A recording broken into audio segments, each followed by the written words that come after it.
Bonjour, je m'appelle Martine Boyer, je suis maire adjointe déléguée à la Pierre-Saint-Martin et l'une des 3 habitantes de la Pierre-Saint-Martin à l'année. Alors la station de la Pierre-Saint-Martin, c'est une petite station située à l'ouest de la chaîne des Pyrénées, donc très proche de l'océan, on disait 60 km, 100 km à vol d'oiseau peut-être.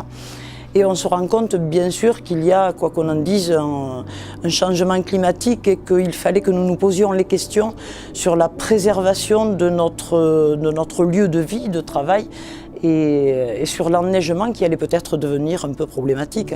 Alors en se lançant dans ce label Flocon Vert, on sait très bien qu'on ne va pas changer la planète, mais si on peut au moins essayer de préserver notre environnement localement et apporter un petit peu notre pierre à l'édifice, si toutes les stations se mettaient à avoir ce genre de démarche, peut-être qu'on serait un petit peu efficace.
Je m'appelle Dany Pondelat et je suis la fille de Jean-Marie Launay-Peyret, qui est le créateur de la station de la Pierre-Saint-Martin. La station a d'abord été l'histoire d'une route forestière pour pouvoir faire des coupes d'arbres facilement, et qui a encore été prolongée encore plus haut à travers le Braca pour arriver à la station à 1650, l'altitude où elle se trouve maintenant implantée. Ce site a été déjà vanté par de nombreux randonneurs qui vantaient ces champs de neige magnifiques.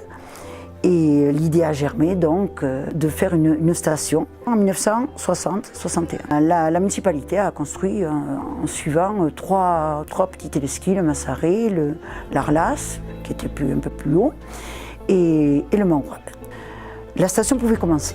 Parallèlement, le département trouvait un promoteur pour construire une quinzaine de chalets dans la zone des rochers des pins accrochés, où se trouvent actuellement d'ailleurs tous ces chalets, dans un site très naturel. Et cette zone a été préservée, même actuellement, quand on prend un télésiège, quand on passe au-dessus, on peut s'apercevoir que c'est une zone vraiment très nature et qui est conservée telle qu'elle depuis ce début-là.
toujours, même sans passer flocon vert, puisqu'on ne connaissait pas cette appellation à l'époque, mais déjà on pensait à préserver notre site, puisque, je répète, c'est un site remarquable et c'est un de nos atouts et ce qui retient et fait venir la clientèle.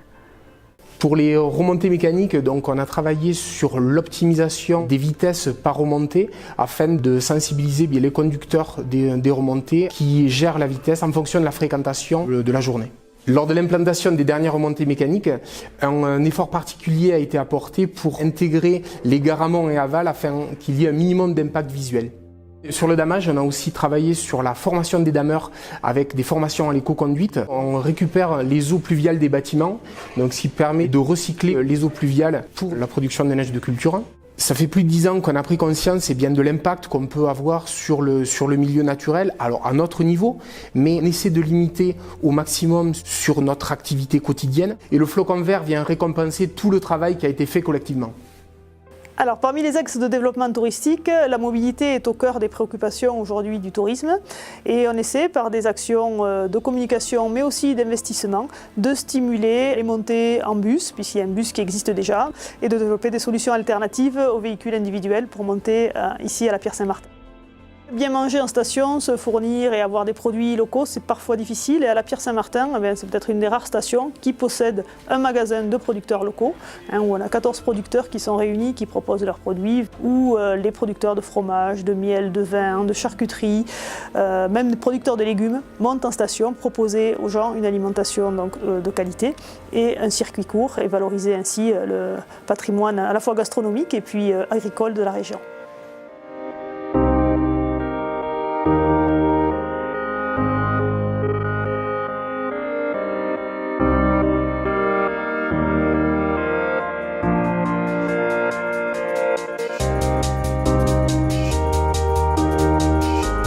La Pierre Saint-Martin che è una montagna straordinaria, che è vera in estiu, che è vera in inverno, che è importante aiuto di proteggere questa montagna, perché abbiamo qui un capitale ecologico, un capitale naturale che è eccezionale e che invita il mondo a bene vedere questo paese da planeu e senza la neu també.